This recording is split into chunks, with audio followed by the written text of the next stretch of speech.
मित्रहो, या व्हिडिओमध्ये आपण 12वी बोर्डच्या परीक्षेमध्ये कशा प्रकारचे पर्सनल रिस्पॉन्स टाईप प्रश्न आलेले आहेत आणि त्यांची उत्तरे कशी लिहायची याचा अभ्यास करणार आहोत।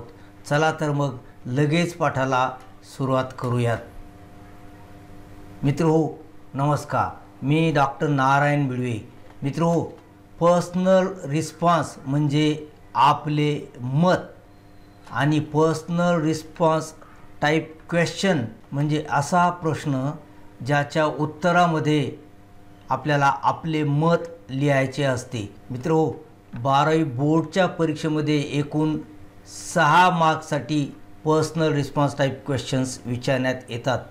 पॅसेजवर आधारित असलेला क्वेश्चन नंबर 1A व क्वेश्चन नंबर 2A या दोन प्रश्नांवर 2 मार्क्ससाठी असलेला प्रत्येकी एक प्रश्न, अशा प्रकारे 4 मार्क्ससाठी प्रश्न विचारण्यात येतात। तर कवितांच्या उतार्यावर आधारित असलेला क्वेश्चन नंबर 3A या ठिकाणी 2 मार्क्ससाठी असलेला एक प्रश्न, अशा प्रकारे पर्सनल रिस्पॉन्स क्वेश्चन्स हे 6 मार्क्ससाठी विचारण्यात येतात।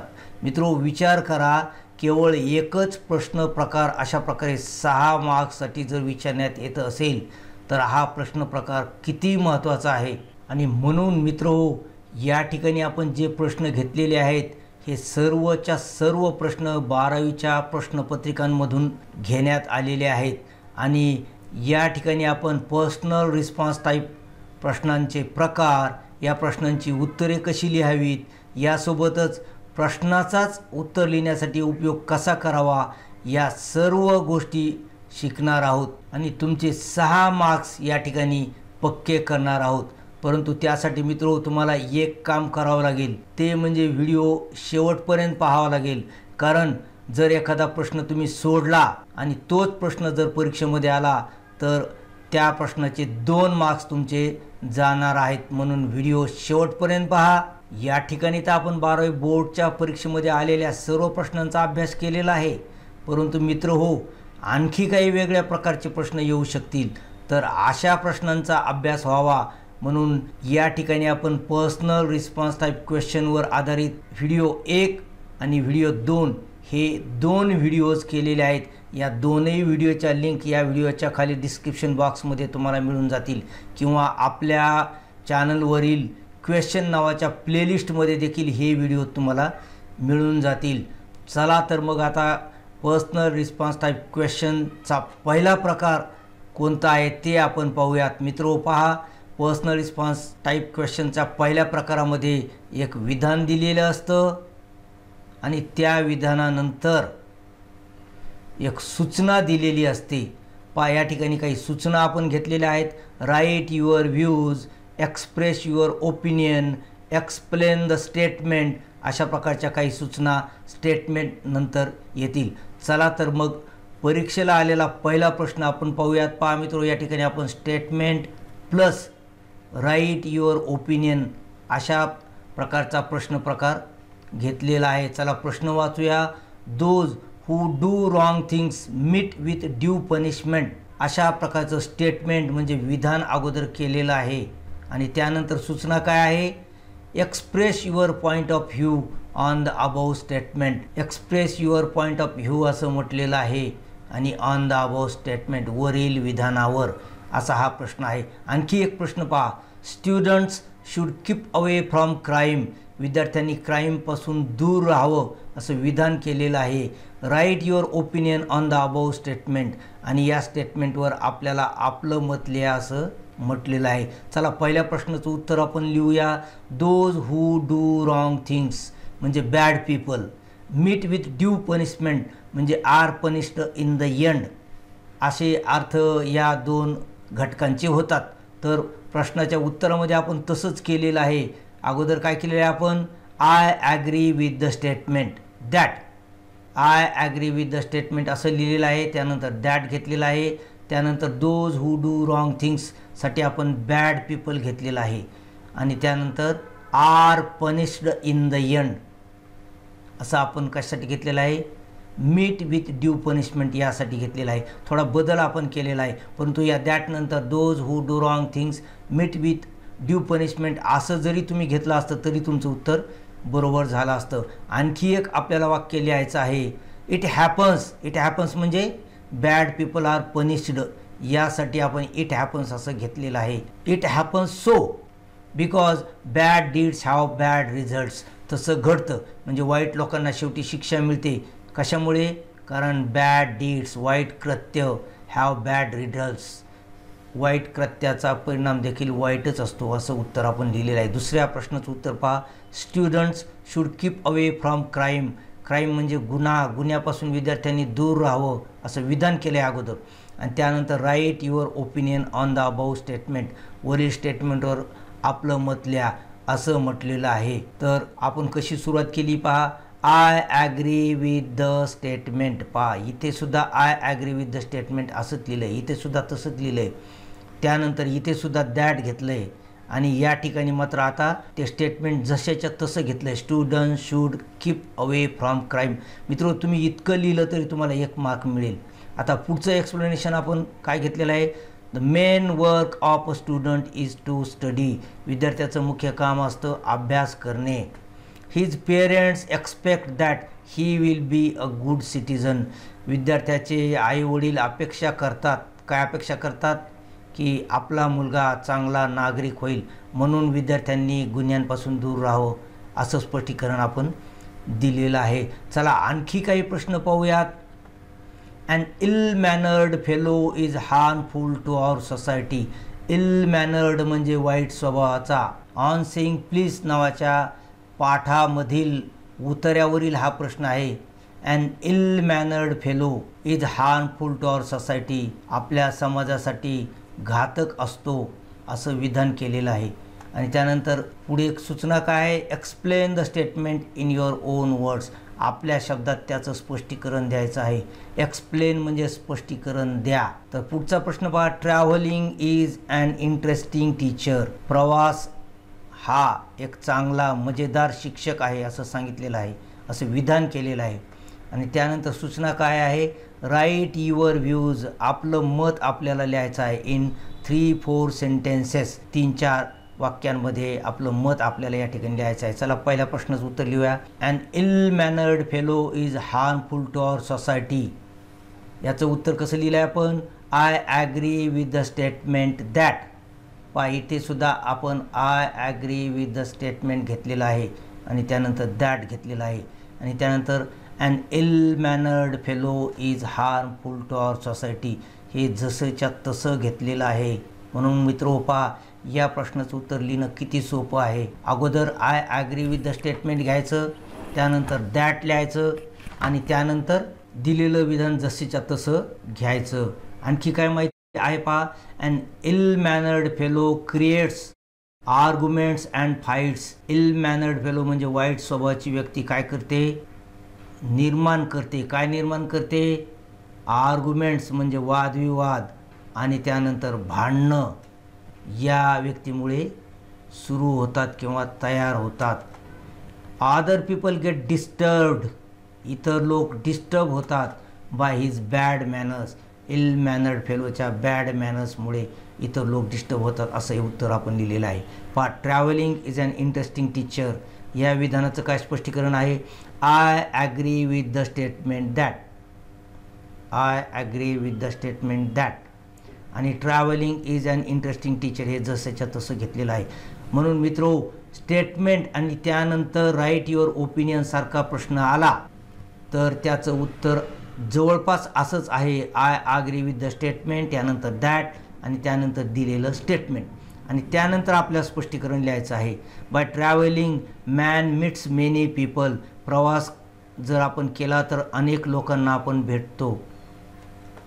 ही learns many things from them. आणि या लोकांकडून आपण अनेक गोष्टी शिकतो. अशा प्रकारे प्रवास आपला मजेदार शिक्षक ठरतो. चला आता पर्सनल रिस्पॉन्स टाईप प्रश्नाचा दुसरा प्रकार काय आहे पहा. फक्त सूचना असते या प्रकारामध्ये. खाली सूचना दिलेल्या आहेत. Write your views, express your opinion, explain the importance of किंवा राईट युअर आयडिया ऑफ अशा प्रकारच्या सूचना असतील. मागील प्रश्नामध्ये अगोदर विधान होतं आणि त्यानंतर सूचना होत्या. या ठिकाणी केवळ सूचनाच आहेत आणि ह्या सूचनासुद्धा त्या सूचनांसारख्याच आहेत. चला तर मग हा दुसरा प्रश्न प्रकार पाहूयात. Express your views regarding school education in connection with character building. हा एक प्रश्न आहे. Explain the importance of long path oblique road in man's life. हा दुसरा प्रश्न आहे. पहा या ठिकाणी एक्सप्रेस युअर व्ह्यूज असं म्हटलेलं आहे. आपलं मत व्यक्त करायचं आहे. कशाच्या संदर्भात? रिगार्डिंग स्कूल एज्युकेशन, शालेय शिक्षण. कशाच्या संदर्भात? In connection with character building, चारित्र्य बांधणीमध्ये शालेय शिक्षण कसं महत्त्वाचं आहे त्यावर आपल्याला आपलं मत द्यायचं आहे. चला आपलं मत देऊया. School education helps us in building character. त्यातीलच शब्द वापरून आपण इथे विधान केलेलं आहे. School education helps us in building character. शालेय शिक्षण आपल्याला चारित्र्य बांधणी, चारित्र्य विकासामध्ये मदत करतं. We learn many good things in school. शाळेमध्ये आपण अनेक चांगल्या गोष्टी शिकतो. We learn how good people behave. चांगले लोक कसे वागतात हे देखील आपण शाळेत शिकतो. We try to become like them. आणि आपण त्या लोकांसारखं चांगलं होण्याचा प्रयत्न करतो. अशा प्रकारे शाळेमधील शिक्षण आपलं चारित्र्य निर्माण करतं. चला पुढील प्रश्न पाहूया. Explain the importance of long path oblique road in man's life. माणसाच्या जीवनामध्ये दीर्घकालीन प्रवासाचं, रस्त्याचं महत्त्व काय आहे ते आपल्याला स्पष्ट करायचं आहे. पहा, if we want to be successful in life we should think of persistent efforts. जर आपल्याला यशस्वी व्हायचं असेल जीवनात तर सततचे प्रयत्न, पर्सिस्टंट एफर्ट्स, सततचे प्रयत्न, या प्रयत्नांचाच आपण विचार केला पाहिजे. We should not think of being successful with shortcut methods. आपण शॉर्टकट मेथडने यशस्वी होण्याचा प्रयत्न करू नये किंवा तसा विचारसुद्धा आपण करू नये, कारण दीर्घकालीन प्रयत्नानेच आपण यशस्वी होतो असं या ठिकाणी आपण सांगितलेलं आहे. चला आता प्रश्न प्रकार 2 मधीलच आणखी काही प्रश्न पाहूयात. Write your idea of beautiful person in your own words. आपल्याला ब्युटिफुल पर्सन विषयी आपलं मत लिहायचं आहे. Define friendship in your own words. आणि या ठिकाणी फ्रेंडशिपची व्याख्या आपल्याला आपल्या शब्दात करायची आहे. दोन्ही ठिकाणी इन युअर ओन वर्ड्स असे शब्द आलेले आहेत. मित्रो लक्षात ठेवा, सर्वच्या सर्व प्रश्न प्रश्नपत्रिकांमधून घेण्यात आलेले आहेत. तर पहिल्या प्रश्नाचं उत्तर लिहूया आपण. Write your idea of beautiful person in your own words. I think physical beauty is not important. मला वाटतं शारीरिक सौंदर्य महत्त्वाचं नाही. मित्रो, शी वॉक्स इन ब्युटी नावाच्या कवितेवरील पॅसेजवर आधारित हा प्रश्न आहे. म्हणून या ठिकाणी फिजिकल ब्युटी, शारीरिक सौंदर्य महत्त्वाचं नाही असं मला वाटतं. आय थिंक असं आपण घेतलेलं आहे. A person is beautiful if he is virtuous. जर व्यक्ती सद्गुणी असेल तर ती व्यक्ती सुंदर असते. Virtues make a person beautiful. सद्गुणच व्यक्तीला सुंदर करतात असं आपण मत व्यक्त केलेलं आहे. Bad character makes a person ugly. आणि बॅड कॅरेक्टर एखाद्या व्यक्तीला काय करतं? अगली, कुरूप करतं. आणि म्हणून सद्गुण हेच सौंदर्य आहे असं आपण या कवितेमध्ये जो विचार कवीने व्यक्त केलेला आहे त्याप्रमाणे लिहिलेला आहे. Define friendship in your own words. आपल्या शब्दामध्ये फ्रेंडशिपचा अर्थ आपल्याला लिहायचा आहे. I think true friendship occurs when the persons understand each other. या ठिकाणी देखील आपण आय थिंक वापरलेलं आहे. आणि ट्रू फ्रेंडशिप ऑकर्स घडते. कधी घडते? When the persons understand each other. जेव्हा व्यक्ती एक दुसरीला समजून घेतात. True friends help each other in difficulty. खरे मित्र एकमेकांना अडचणीमध्ये मदत करतात. True friendship is not affected by economic status of either of them. खरी मैत्री जर असेल तर ती एक दुसऱ्याच्या आर्थिक परिस्थितीनुसार बदलत नाही. म्हणजे व्यक्ती श्रीमंत झाला तर मैत्री करायची, गरीब झाला तर दूर जायचं, असं खऱ्या मैत्रीमध्ये होत नाही असं या ठिकाणी आपण मत व्यक्त केलेलं आहे. मित्रो, मनी नावाच्या कवितेवर जो प्रश्न आला होता त्यामधील हा प्रश्न आहे. चला आता पर्सनल रिस्पॉन्स टाईप प्रश्नाचा पुढील प्रकार म्हणजे तिसरा प्रकार, ज्यामध्ये 2-3 गोष्टी लिहा असं सांगतात. या ठिकाणी सूचना आहेत. गिव्ह एनी 4 सजेशन, 4 सजेशन्स द्या. राईट 2 इन्सिडंट्स किंवा ऑकेजन्स, 2 प्रसंग लिहा. मेन्शन एनी 4 स्टेप्स, कोणत्याही 4 स्टेप्स लिहा. अशा प्रकारे या ठिकाणी 1, 2, 3 असे मुद्दे आपल्याला उत्तरामध्ये लिहायचे असतात. चला यातील प्रश्न पाहूयात. Write 2 incidents occasions on which you helped other people. आपण इतर लोकांना जेव्हा मदत केलेली आहे त्याचे 2 प्रसंग लिहा असं सांगितलेलं आहे. मित्रहो, सोपीवरील पॅसेजवर आलेला हा प्रश्न आहे. त्या ठिकाणी तो हॉटेलमध्ये जातो आणि त्याच्याकडे पैसे नसतात म्हणून तो वेटर त्याला हाकलून देतो. तर आपल्याला सांगितलं आहे की तुम्ही एखाद्या व्यक्तीला मदत करण्याचे 2 प्रसंग सांगा. Give any 4 suggestions to improve English communication skills. आपल्याला 4 सूचना द्यायच्या आहेत ज्यामुळे आपण इंग्लिशचं कम्युनिकेशन स्किल सुधारू. चला पहिल्या प्रश्नाचं उत्तर लिहूयात. I helped my friend when he was in need of money. एक प्रसंग आपण दिलेला आहे. मी माझ्या मित्राला मदत केली जेव्हा त्याला पैशाची गरज होती. I also helped an old man cross the road. मी एका वयस्कर व्यक्तीला रस्ता क्रॉस करायला देखील मदत केली. अशा प्रकारे आपण हे 2 प्रसंग लिहिलेले आहेत. या ठिकाणी तुम्ही क्रमांक टाकू शकता किंवा नाही टाकले तरी चालेल. आता पुढील प्रश्नाचं उत्तर पहा. Give any 4 suggestions to improve English communication skills. English communication skills improve करण्यासाठी 4 सूचना आपल्याला द्यायच्या आहेत. पहा त्यातील पहिली सूचना आहे. One must know English well for communicating in it. इंग्रजीमध्ये आपल्याला कम्युनिकेशन करायचं असेल तर आपल्याला इंग्रजी चांगली आली पाहिजे अशी पहिली सूचना आहे. One should know English grammar properly. जर चांगलं कम्युनिकेशन करायचं तर इंग्रजीचं व्याकरणसुद्धा चांगलं माहीत पाहिजे अशी दुसरी सूचना आहे. तिसरी सूचना पहा. One should learn communication skills properly. आपण कम्युनिकेशन स्किल्स योग्य पद्धतीने शिकले पाहिजेत. मॅनर्स कोणत्या आहेत, गुड मॉर्निंग म्हणायचं का गुड आफ्टरनून म्हणायचं किंवा पत्र लिहिताना कोणकोणत्या गोष्टी वापरायच्या, अशा प्रकारे रिटर्न कम्युनिकेशन आणि ओरल कम्युनिकेशन हे आपण योग्य प्रकारे शिकलं पाहिजे अशी तिसरी सूचना आहे. चौथी सूचना आहे. One should practice communicating with other people.